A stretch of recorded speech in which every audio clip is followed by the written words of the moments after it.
우리 기도하시면서 수요예배 하나님 앞에 드리겠습니다. 하나님 아버지, 주님 전에 모여 함께 예배드리는 성도들에게 축복하여 주시고 이 시간 말씀이신 주님 만나는 귀한 시간 될 수 있도록 인도하여 주시옵소서. 하나님 아버지, 말씀이 나를 움직일 수 있는 그런 내 자리를 내어드릴 수 있는 용기와 또한 양보를 우리가 가질 수 있도록 도와주시고 하나님 아버지 주시는 신령한 은혜를 맛보면서 평생을 살아갈 줄 아는 축복의 자녀 될 수 있도록 인도하여 주시옵소서. 오늘도 함께 하시는 주님을 높여드리며 예수님의 이름으로 기도드립니다. 아멘. 예, 우리 하나님 말씀 함께 보시겠습니다. 사도행전 18장 11절부터 17절까지의 말씀입니다. 1년 6개월을 머물며 그들 가운데서 하나님의 말씀을 가르치니라. 갈리오가 아가야 총독되었을 때 유대인이 일제히 일어나 바울을 대적하여 법정으로 데리고 가서 말하되 이 사람이 율법을 어기면서 하나님을 경외하라고 사람들을 권한다 하거늘 바울이 입을 열고자 할 때에 갈리오가 유대인들에게 이르되 너희 유대인들아, 만일 이것이 무슨 부정한 일이나 불편한 행동이었으면 내가 너희 말을 들어주는 것이 옳거니와 만일 문제가 언어와 명칭과 너희 법에 관한 것이면 너희가 스스로 처리하라. 나는 이러한 일에 재판장 되기를 원하지 아니하노라 하고 그들을 법정에서 쫓아내니 모든 사람이 회당장 소스데네를 잡아 법정 앞에서 때리되 갈리오가 이 일을 상관하지 아니하니라. 아멘. 오늘은 적은 내부에 있다라는 제목 가지고 함께 말씀을 나누도록 하겠습니다. 오늘 말씀 보시면 사도 바울이 1년 6개월을 이제 그 고린도 지역에 와서 이제 말씀을 가르치고 이제 선교를 했다고 기록하고 있습니다. 그런데 이제 그때 당시에 갈리오라는 사람이 아가야라고 하는 지역이 고린도에 있는 한 도시죠. 그 지역에 총리가 되었을 때에 유대인들이 일제히 일어나서 바울을 대적해서 법정으로 데리고 갔다 이렇게 되어 있습니다. 그래서 바울을 이제 법적으로 좀 처리해 달라 이런 이제 부탁을 하는 것이죠. 그런데 이 총독이었던 갈리오가 아주 명확하게 선을 긋습니다. 뭐라고 긋냐면 이 사람이 만약에 율법을 어기면서 하나님을 경외하라 이렇게 이야기했다고 하지만 만약에 너희 유대인들아 이것이 무슨 부정한 일이나 불량한 행동이었으면 내가 너희들의 말을 들어주는 것이 마땅하다. 그러나 만일 이 문제가 언어와 명칭과 너희 법에 관한 것이면 너희가 스스로 처리하라. 나는 이러한 일의 재판장 되기를 원하지 아니한다. 이렇게 말하고 있습니다. 이게 무슨 말이냐면 우리 이제 15절에 이 갈리오가 한 말이 정확하게 나옵니다. 너희들이 지금 바울이라는 사람을 끌고 와서 총독인 나 갈리오에게 이 모든 문제를 좀 해결해 달라고 이야기하지만 이 문제가 어떤 지역의 그 좋고 나쁨의 문제라든가 범죄가 있다면 내가 해결하는 게 맞지만 이게 15절 말씀 보니까 이렇게 되어 있죠. 언어와 명칭과 너희 법에 관한 것이라면 이렇게 되어 있습니다. 언어와 명칭과 너희 법에 관한 것이라면 이렇게 되어 있죠. 그러니까 다시 말해 이 공공 질서를 문란케 하거나 어떤 구체적으로 법적인 문제가 있어서 관리를 해야 되는 상황이라면 내가 개입을 하겠지만 갈리오라는 사람의 입장에서 봤을 때는 이 문제는 언어적인 문제. 그러니까 다시 말해 어떤 누가 무슨 말을 했을 때 그 말을 한 걸 가지고 법적으로 문제를 거는 거죠. 그러니까 결국엔 언어적인 문제나 혹은 명칭에 관련된 문제, 이게 어떤 명칭이냐 어떤 명칭이냐에 대한 명칭의 문제가 달라져서, 이게 무슨 말이냐면, 이렇게 어렵게 얘기하냐면 우리가 이야기하는 부분, 예를 들어서 원칙적인 부분입니다. 우리가 예수님 그렇게 할 때 예수님이라고 하는 분은 예수라는 이름을 갖고 있죠. 그 예수가 영어로는 뭐죠? 지저스라고 그럽니다. 근데 그 예수라는 말이 히라버로는 예수스라 그래요. 독일어는 뭐예요? 예수스. 똑같이 씁니다. 그러면 예수스가 맞아요? 지저스가 맞아요? 예수님이 맞아요? 지저스요? 그럼 예수님은 틀린 건가요? 맞죠. 그러니까 다시 말해 각 지역마다 어떤 부분에 대해서 똑같은 걸 이야기하더라도 해석하는 것에 따라, 그 나라의 언어에 따라, 그 나라의 풍속에 따라 다른 방식으로 이야기를 합니다. 예수님은 그렇다 치지만, 고유명사라고 하더라도 하나님, 그러면 하나님은 뭐예요? 하나님 테오스라고 그럽니다. 히라버로 테오스. 그런데 또 다른 쪽에서 보면 아도나이라 그래요. 하나님의 이름을 부를 수가 없으니까 아도나이라고 합니다. 주님이란 뜻이에요. 그러면 하나님이라는 이름 테오스, 그 영어로는 God, 독일어로는 God, 우리는 하나님, 천주교에서는 하느님. 그럼 도대체 하느님이 맞냐, 하나님이 맞냐, 뭐 테오스가 맞냐, 곧이 맞냐, 갓이 맞냐, 이 모든 건 다 같은 언어죠. 같은 하나님을 말하는 건데 서로 부르는 그 언어에 따라 다른 방식으로 부릅니다. 그럼 다시 말해 이 말을 갖고 왜 이 그 회당장이 아니죠, 이 총리 갈리오가 너희들 언어에 관한 문제를 가지고 나한테 오지 말라 그랬을까? 이 생각을 해보면 그 당시 유대인들이 갖고 있었던 그 언어적인 독특한 문제가 아주 많이 있었다고 하는 것입니다. 언어적인 문제.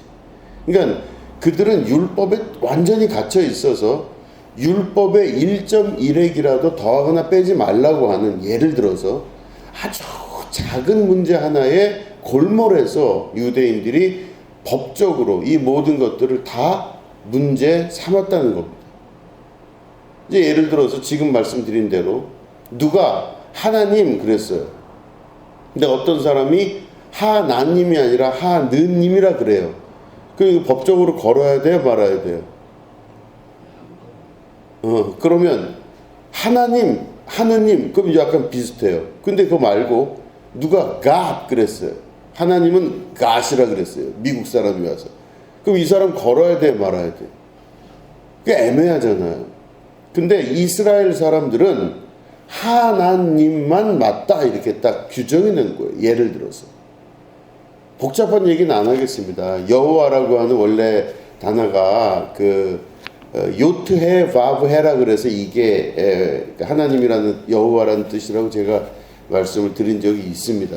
그러니까 이런 식으로 이스라엘 사람들이, 유대인들이 갖고 있었던 그 율법의 문제가 아주 작은 점 하나, 그리고 발음 하나만 가지고도 법적으로 문제를 삼는 사람들이라고 이 외국인들, 이방인들이 볼 때는 느껴졌던 거예요. 아, 저 사람들 아주 작은 거 갖고 문제를 삼고 그걸 법적으로 소송도 하고 이러는구나, 고발을 하는구나, 이런 걸 알았던 것입니다. 그래서 갈리오 총리가 너희들 지금 바울이란 사람을 데리고 이렇게 나와서 잡겠다 하는데 너희들 언어의 문제라든가 그리고 명칭에 관련된 문제, 지금 말씀드린 대로 예수님이 예수냐, 지저스냐, 예수스냐, 예수스 크리스토스, 이런 문제를 가지고 나한테 나온다면 난 못하겠다, 이런 뜻입니다.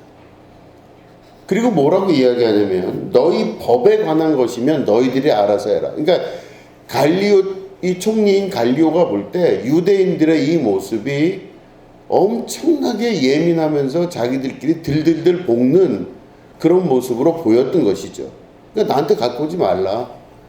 바울이 구체적으로 누구를 해했다든가 그 문제를 일으켰다 그러면 이제 그 문제는 내가 해결하겠지만 언어와 명칭과 또 너희들 율법에 관한 것이라면 내가 못하겠다, 이렇게 정확하게 선을 긋습니다. 그런데 희한한 것은 이 바울을 그렇게 해서 사람들이 걸질 못해요. 그랬을 때 이 유대인들이 누구를 대신 바울 대신 잡아가느냐, 바로 17절에 보니까 모든 사람이 회당장 소스데네를 잡아서 법정 앞에서 때리되 갈리오가 이 일을 상관하지 아니하더라, 이렇게 되어 있습니다. 바울을 건드리지 못하니까 회당장 소스데네를 그 법정 앞에서 때렸다고 되어 있어요. 그런데 갈리오가 신경을 쓰지 않았어요. 그 부분에 있어서. 그냥 자기들끼리 문제가 있나 보다 이렇게 그냥 만들어 버리고 만 것이죠. 자, 이 내용이 오늘 본문의 내용입니다. 총리 갈리오는 결국엔 유대인들이 바울을 고발해서 법적으로 처리하려고 하는 그 의도를 알고 일찍이 그 문을 닫아버린 것이고, 그럴 때 이 화가 난 분노한 유대인들이 회당장 소스데네를 잡아서 대신 두들겨 패고 하는 일을 가지게 되었던 것이죠.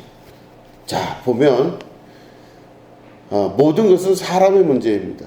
누구를 만나느냐 굉장히 중요합니다.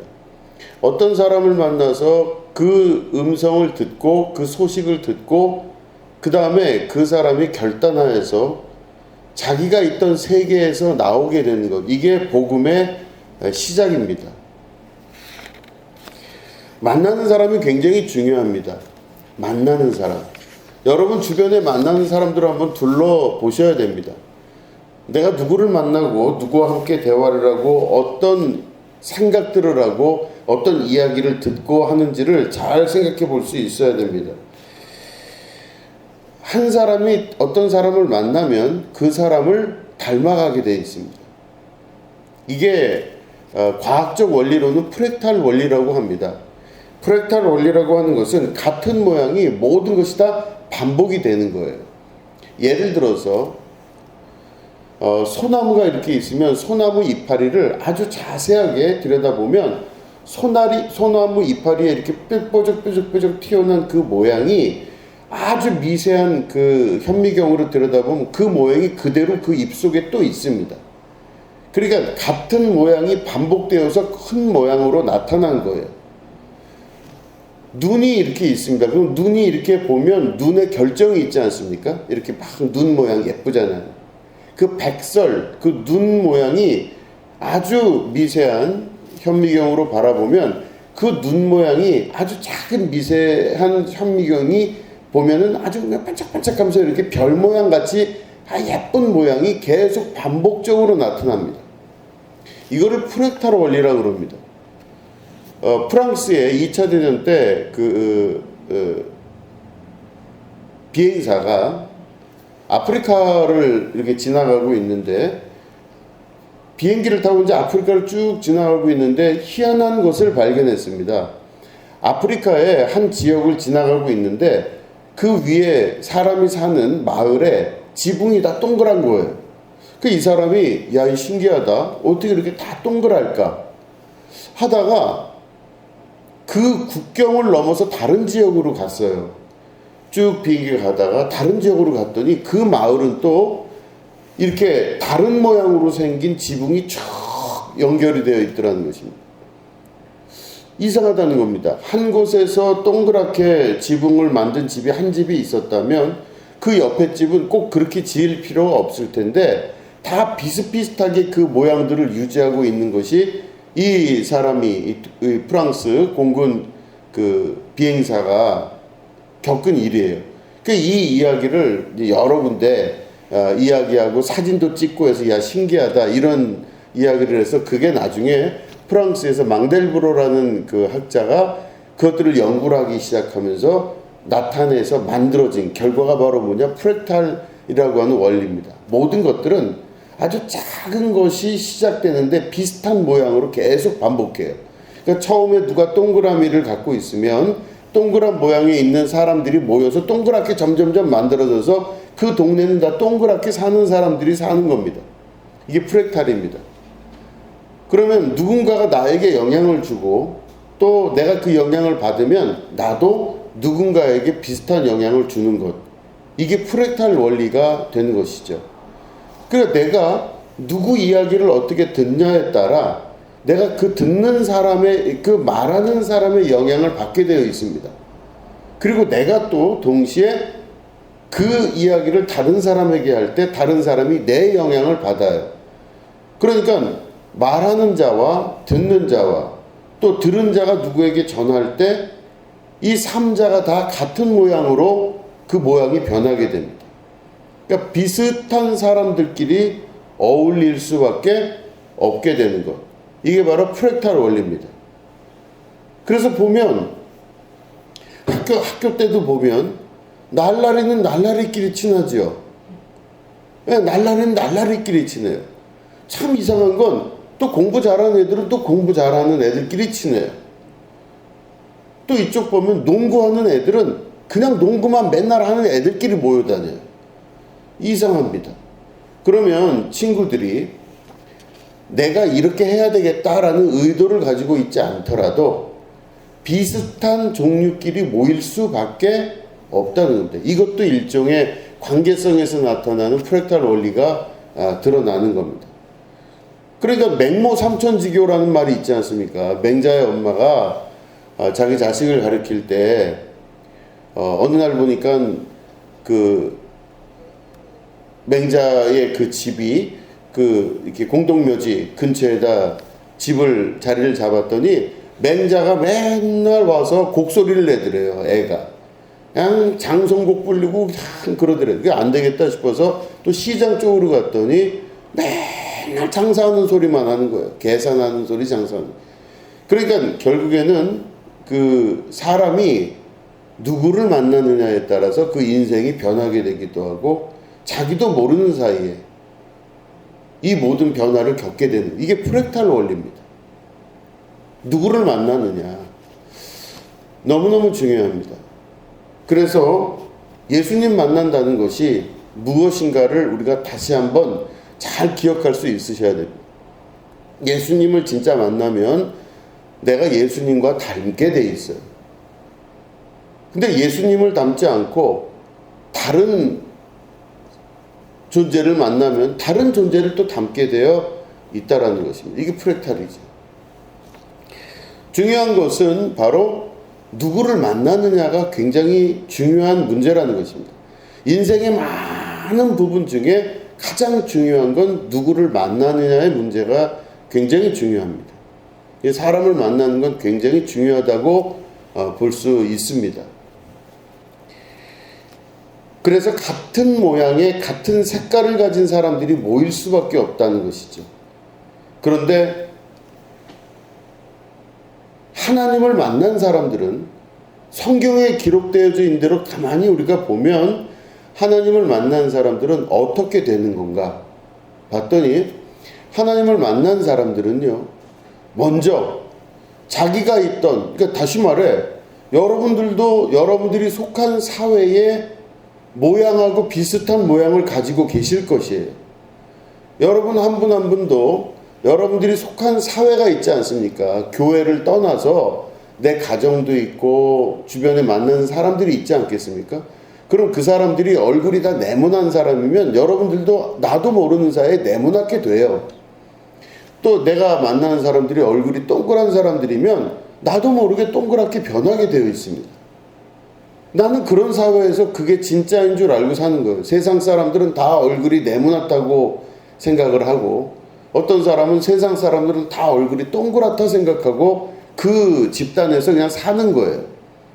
그러니까 특별하다고 생각하지 않고 자기가 그 집단의 모양을 가지고 그 집단의 생각을 가지고 사는데, 구원은 바로 어떤 식으로 이루어지느냐? 하나님께서 여러분 각자가 다른 사회에 속해 있을 때 하나님이 선지자를 보내거나 혹은 예수님을 보내시거나 말씀을 우리에게 주시면서 여러분들을 그 사회에서 끄집어내십니다. 네모나게 살아가는 사회에서 여러분들을 끄집어내시고, 또 동그란 데서 사는 사람은 동그란 데서 예수님 만나면 나오게 되어 있어요. 맨 처음에 그 나오게 될 때의 마음가짐과 갈등이 얼마나 힘들고 어려운지 모릅니다. 내가 지금까지 정상인 줄 알고 살았던 사람인데 나는 틀린 게 하나도 없다고 생각하고 그냥 남들과 똑같이 살았는데 그 길로 가지 못하게 하시고 여러분들을 그곳에서 끌어내시는 분이 바로 예수님이세요. 그럼 끌어내신 다음에 여러분들을 그 좁고 험한 길이지만 새로운 길로 가게 하세요. 근데 그 길이 좁고 험하다는 걸 왜 말씀하시냐면 내가 속한 사회랑 전혀 다른 길로 가기 때문에 거기가 이상하게 내 옷에 맞지 않고 내 몸에 맞지가 않다고 생각되는 거예요. 그러면 처음 가본 길이면요, 이곳에서 있다가 아무 문제 없이 있다가 거기서 끄집어내서 다른 곳으로 가기 시작하면요, 그 길은 두려움이 먼저 생기겠죠. 가보지 않은 길이니까. 무섭다는 뜻입니다. 그 앞으로 가는 길이 두렵고 무서운 거예요. 왜냐? 안 가본 길이니까. 그런데 주님이 그 택한 자들을 붙잡으셔서 밖으로 끌어내시는 게 이게 복음이에요. 보시면 성경에 우리 창세기 시작에 아브라함에게 말씀하시잖아요. 너는 너의 친척 본토 아비집을 떠나 내가 너에게 지시할 땅으로 가라 그러시죠. 그럼 아버지 본토 친척 집이 어떤 집이냐면 편안한 곳이에요. 익숙한 곳이에요. 그곳에서는 내가 특별할 게 없어요. 다 나나 저 사람이나 다 비슷비슷하게 살아가는 그곳이 바로 아버지 집이에요. 근데 거기서부터 끌어내서 하나님께서 지시하시는 그 땅으로 가라고 이끌어내십니다. 이게 구원의 시작이에요. 그러면 이 원칙과 원리가 그대로 다 적용됩니다. 그래서 어떻게 되냐면 내가 만나는 사람이 평소에 나를 규정해주고 만들어준다고 지금 말씀드렸잖아요. 프랙탈 원리처럼 얼굴 동그란 데서 사는 사람들은 다 세상이 동그란 줄 알고 살고 얼굴 네모난 사람들은 다 네모난 데서 사는, 이게 다 정상인 줄 알고 사는데 하나님은 그곳에서 여러분들을 끌어다가 이끄시는데 그 이끄시는 분이 누구시다? 예수님의 말씀이세요. 그래서 여러분들을 끌어내시죠. 자, 그러면 그렇게 끌어내셔서 하나님께서 자신의 길로 예비하여 놓으신 그 길로 우리를 가게끔 만드시는 겁니다. 이게 복음이에요. 그러면 내가 내 친척 아비집을 떠나서 지금 나오신 분들이시죠, 여러분들은. 그래서 오늘도 성령의 구름기둥과 불기둥으로 여러분 인생을 이끌어 가심을 경험하고 사는 것입니다. 그런데 보니까 오늘 말씀 보면 바울이 가장 큰 바울을 대적하는 적이 누군 줄 아십니까? 유대인들이에요. 유대인들이요. 자기들은 틀렸다고 생각을 안 하는 사람들이에요. 예수님을 죽인 사람들도 유대인들이죠. 바울을 핍박 가운데 고발하는 사람들도 다 유대인들이에요. 그럼 유대인들이 하나님을 안 믿었느냐? 아니에요. 믿었어요. 유대인들은 하나님을 믿은 사람들입니다. 유대교는 아브라함의 자손들이잖아요. 하나님을 믿었어요. 이 사람들은 목숨 걸고 예루살렘 성전 지키려고 했던 사람들이죠. 이 사람들은 그 이후에도 회당을 중심으로 해서 율법에 아주 열심을 했던 사람들이 바로 유대인들이에요. 그럼 누가 봐도 이 유대인들은 굉장히 지적임과 동시에 이 사람들은 종교 생활을 하기 때문에 아주 경건해 보이고 깨끗해 보이는 사람들이었을 겁니다. 근데 이 유대인들이 누구를 죽였냐? 예수님을 십자가에 박아 죽이게 됩니다.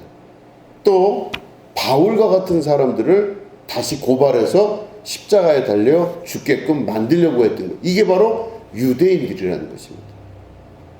유대인들은 그 그룹 안에 있기 때문에 자기들과 다 똑같다고 생각을 하기 때문에 이 똑같이 모여있는 유대인들은 자기들이 무엇을 잘못했나를 전혀 알지를 못하는 사람들입니다.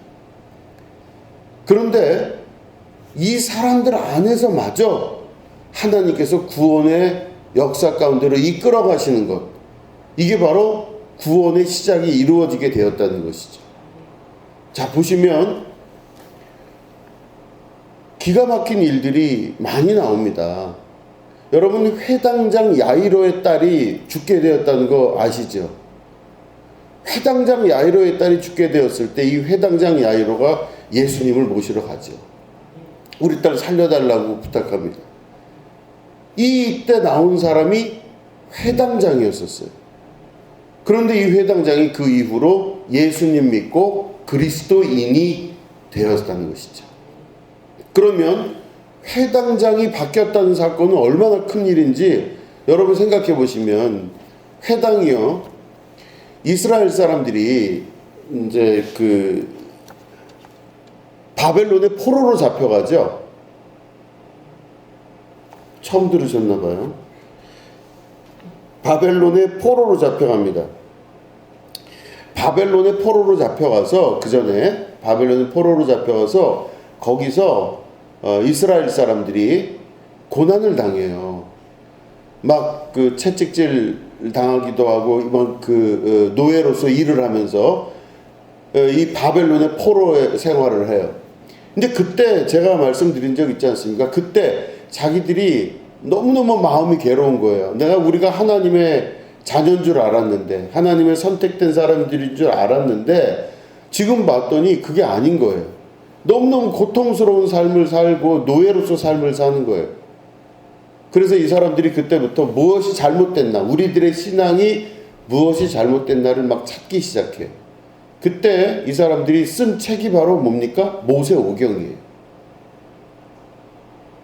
모세오경이 태초부터 있었던 게 아니라고요. 하나님이 천지를 창조하실 때부터 모세오경이 이렇게 누군가가 쓴 건 아닐 거 아니에요. 이해되시겠습니까? 제가 굳이 설명 안 해도 아시겠죠? 하나님이 빛이 있으라 했는데, 하나님 잠깐만요, 좀 쓰고 하십시다, 이런 적 없죠. 빛이 있는 게 먼저였었어요. 그게 훨씬 먼저 이루어지고 세상을 창조하신 그 이후에 있다가, 이 창세기부터 시작해서 모세오경이 창세기, 출애굽기, 레위기, 민수기, 신명기, 요 5개, 이게 모세오경이에요. 창출, 레미, 신. 근데 요게 언제 쓰여졌을까를 이제 고대에 있는 자료들을 쭉 뒤져보니까, 바벨론 포로기 때 포로 생활을 하면서 이 이스라엘의 지식인들이 우리가 왜 이렇게 고난을 당할까? 하나님의 자녀이며 선택된 민족이라고 했는데, 우리가 왜 이 악랄하고 악한 바벨론으로부터 침탈을 당하고, 우리가 왜 여기 와서 이렇게 노예 생활을 할까 고민을 하다가 자기들의 율법 생활과 자기들의 신앙 생활을 돌아보면서 조상 때부터 내려왔던, 구전되어 왔던 그 내용들을 하나하나 기록을 해나가기 시작합니다. 그래서 우리가 뭐부터 할까 하다가 창세기부터 하자 해서 그 기록을 한 거예요. 왜냐? 이 사람들이 바벨론에 포로로 있을 때 바벨론에서는 그래도 이 노예들을 교육을 시켜주긴 했대요. 이 지식인들 자녀들이라 교육을 시켜줬어요. 그러니까 학교가 있는 거죠. 근데 바벨론식 교육을 받았어요. 그럼 바벨론 학교에서 바벨론 선생님들한테 이 유대인들이, 잡혀온 포로의 자녀들이 교육을 받을 때 무슨 교육을 받겠어요? 이 세상은 누가 만들었을까요? 그러면 누가 만들었을까요? 하고 선생님이 물어보면 아이들이 대답하겠죠.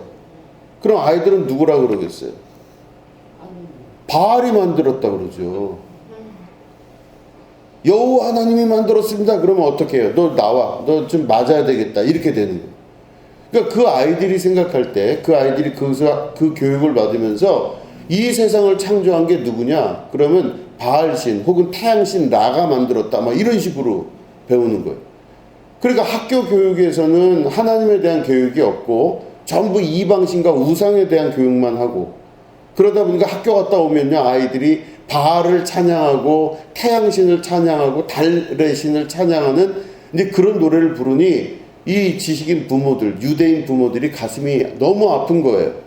그래서 우리 아이들이 무언가 잘못된 지금 교육을 받고 있고, 어떻게 보면 우리의 이 단순한 신앙들이 아이들을 이렇게 만들어 놨구나, 이렇게 생각이 들어서 이 부모들이 아주 독한 마음을 먹고 하나님 앞에 기도하며 회개하는 마음으로 기록으로 남겨서 아이들을 우리가 가르치자, 우리가 가르쳐야 이 아이들이 제대로 된 신앙교육을 할 수 있겠구나 해서 구전으로 내려와서 지금까지 머릿속엔 있었지만 책으로는 없었던 그 책을 기록하기 시작했는데 그게 바로 창세기, 그 다음에 출애굽기, 레위기, 민수기, 신명기, 소위 모세오경을 그때 기록해서 남겨놓기 시작합니다.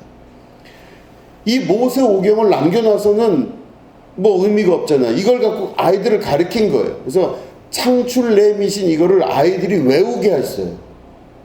처음부터 끝까지 다 외우게 한 겁니다. 그래서 외우게 하고 그걸 또 쓰고 다시 또 외우고 하는 걸 반복하게 해서 이들이 1차적으로 모여서 바알 교육이나 이 바벨론 교육을 받지 않게 하고 자기들끼리 모여서 교육을 시작했는데 그게 바로 뭐냐? 회당이에요. 회당. 시나고그. 그죠? 왜냐? 그 이후에 포로기 이후에 바로 예루살렘 성전이 다 완전히 무너졌거든요. 예루살렘 성전이 무너지고 나서 성전에 예배를 드리고 싶은데 성전이 없는 거예요. 성전 중심주의였던 유대인들이 바벨론 포로로 잡혀 있으면서 성전도 무너졌죠.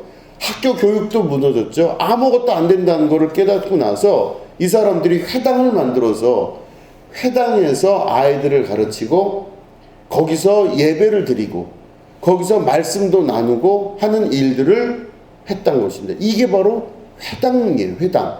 시나고그.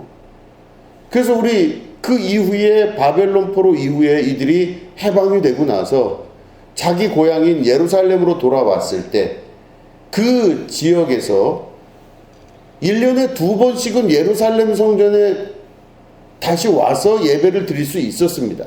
그런데 평소 때는 어떻게 예배를 드렸냐? 예루살렘 성전이 아니라 각 지역에 있는 동네마다 있는 회당, 곧 시나고그에 가서 거기서 말씀을 듣고 교육을 받고 했어요. 이게 회당이에요. 그러니까 회당이 많았을 거예요. 이스라엘, 그죠? 예루살렘 말고도 그 위쪽, 남쪽, 그 북쪽에 다 회당이 많이 있었어요.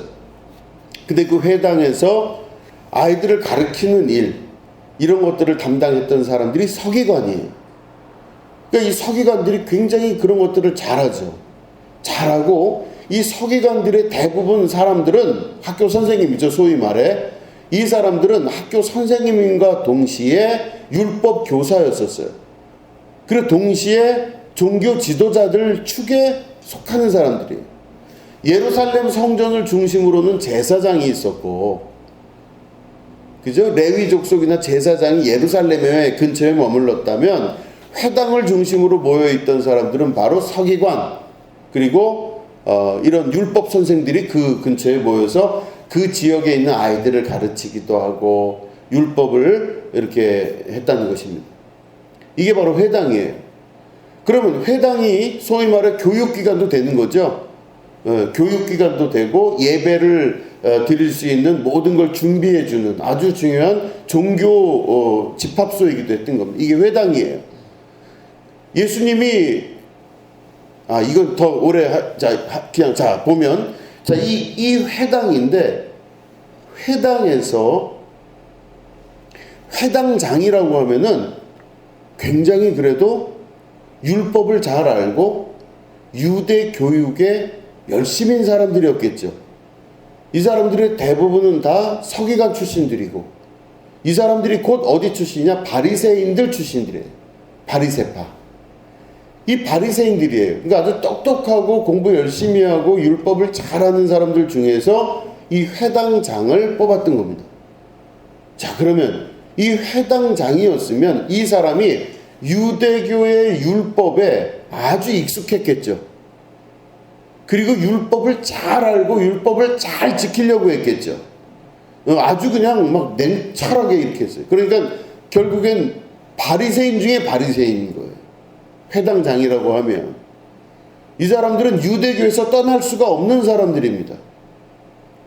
자, 그런데 오늘 말씀 보니까 바울이 지금 유대인들한테 법적으로 걸려서 잡혀 들어가려고 했을 때 갈리오가 이 총리가 나 못하겠다 그러잖아요. 내쫓았어요, 사람들을. 법정 밖에서, 이제 법원에서 밖에 쫓겨난 유대인들이 바울을 걸 수가 없으니까 누구를 대신 잡아왔죠? 회당장 소스데네. 자, 우리 한번 같이 읽어보겠습니다. 17절, 16, 17절. 사도행전 18장 16, 17절을 우리 한 목소리로 같이 읽겠습니다.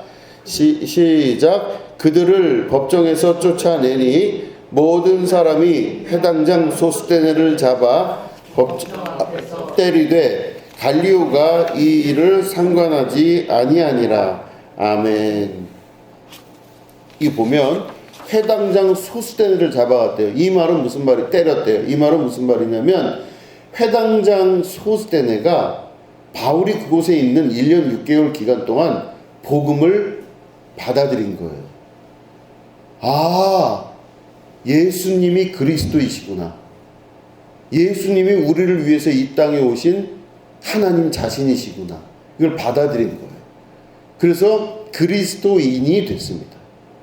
유대교의 정통주의자, 유대교의 회당에서 제일 열심히 일을 했던 유대교의 랍비이며 선생인 소스데네라는 회당장이 복음을 받아들이고 바울의 아주 중요한 서포터가 된 거예요. 도와주는 자가 된 거예요.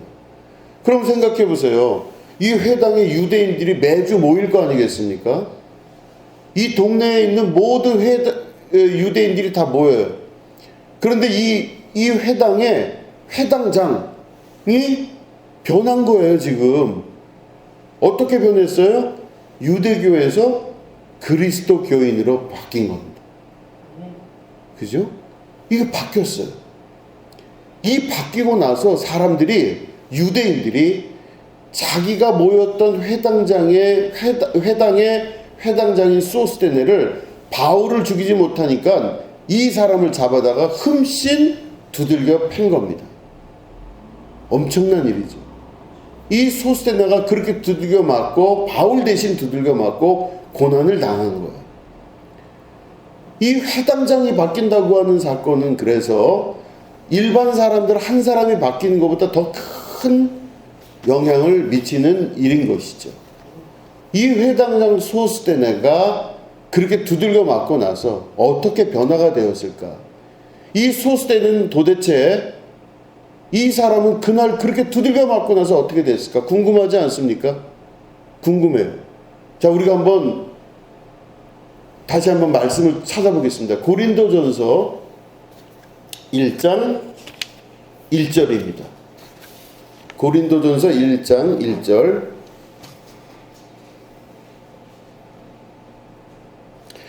자, 고린도전서 1장 1절 우리 한 목소리로 읽겠습니다. 시작. 하나님의 뜻을 따라 그리스도 예수의 사도로 부르심을 받은 바울과 형제 소스데네는, 아멘. 소스데네가 뭐가 됐어요?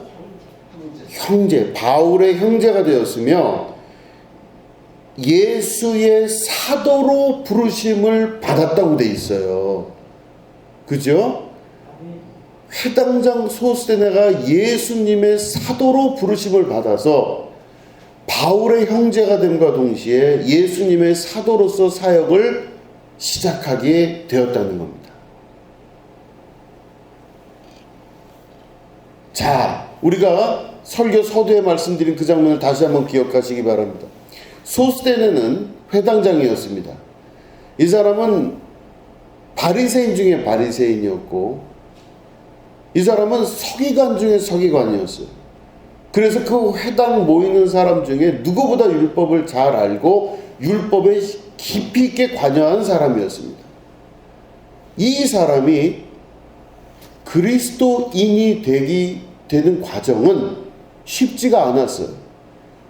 거기서 예수님을 그리스도로 인정하고 나서 나중에 사도 바울 대신 법정 앞에서 두들겨 맞으면서 고난을 당했습니다.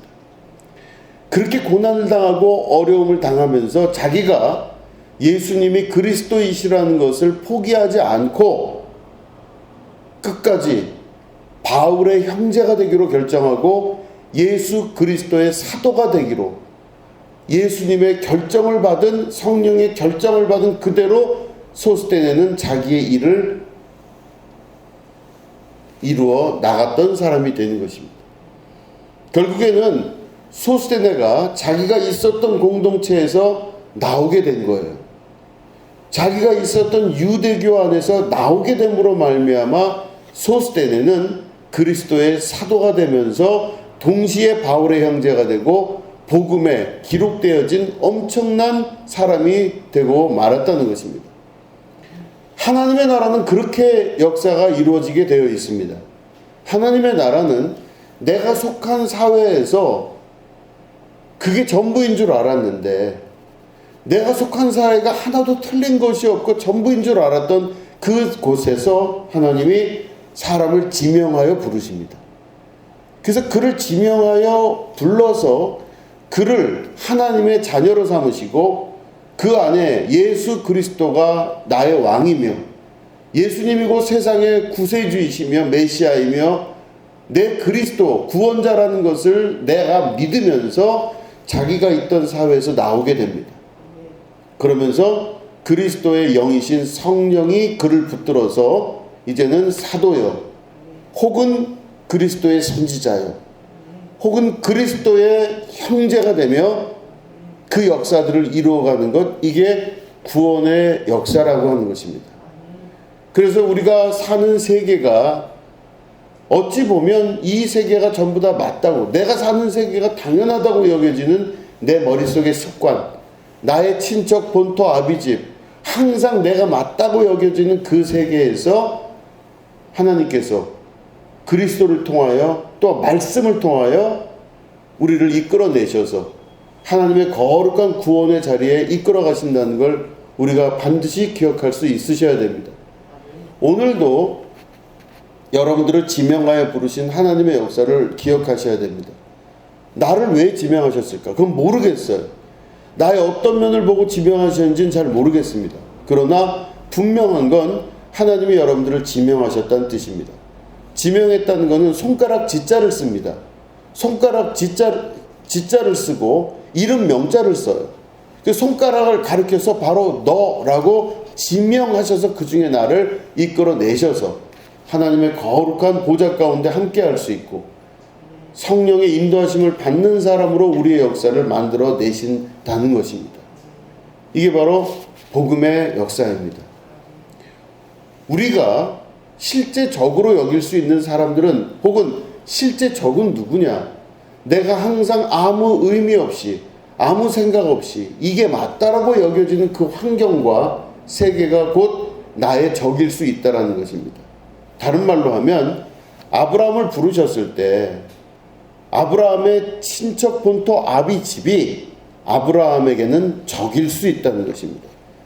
그곳에서 지명하여 불러서 하나님이 가나안을 향해 갈 수 있도록 이끄셨다는 사실, 이게 구원이라는 것.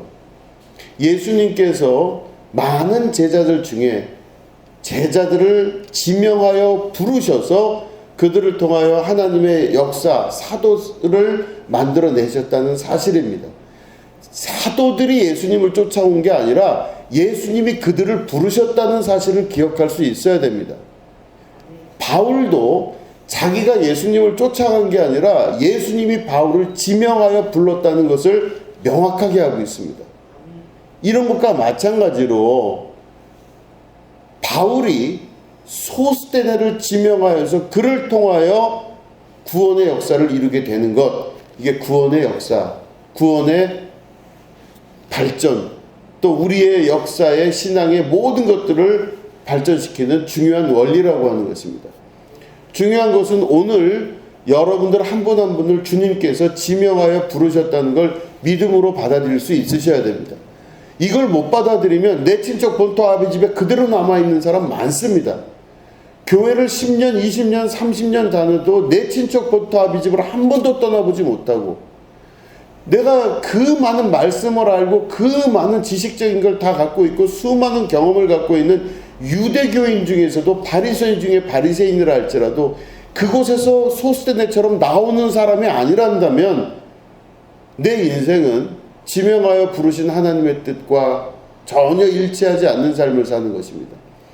여러분들을 부르신 거룩하신 하나님의 그 뜻, 그 부르신 뜻에 여러분 순종하셔서 고통스럽고 아프지만 여러분들이 가지고 있는 수많은 환경들에서 이제는 나오시고 구원의 십자가의 길 가운데로 함께 하시는 여러분 되시기를 축원합니다. 이게 바로 구원의 역사이며 성경에서 역사적으로 지금까지 수많은 사람들을 이끌어내셨던 성령의 아주 타당하고 당연한 방법입니다. 여러분들 안에 내 친척 본토 아비집을 떠날 수 있는 온전한 용기와 믿음의 결단이 있으시게 되기를 주님의 이름으로 축원합니다. 예, 기도하겠습니다. 하나님 아버지, 주님 앞에 지명받은 사람들이 결단하는 역사 있게 하시고 아브라함이 본토 친척 아비집을 떠난 것과 같이 소수대내가 자기가 속했던 바리새 또한 회당 유대교의 모든 역사에서 떠났듯이 또한 바리새인 중에 바리새인이었던 바울이 자기의 세계에서 떠나서 우리 그리스도에게로 나왔듯이 우리가 주님 앞에 이 십자가의 길과 좁은 길 안으로 나올 수 있도록 주님 오늘도 우리에게 용기와 또한 믿음의 결단할 수 있는 능력 허락하여 주시옵소서. 주님의 길을 걷게 하여 주시옵소서. 십자가의 길이 비록 두렵고 어려운 길이긴 하오나 그 길을 선택할 줄 아는 믿음의 백성 되어서 하나님 나라에 합당한 승리의 길 걸어갈 수 있도록 인도하여 주시옵소서. 감사드리며 예수님의 이름으로 기도드립니다. 아멘.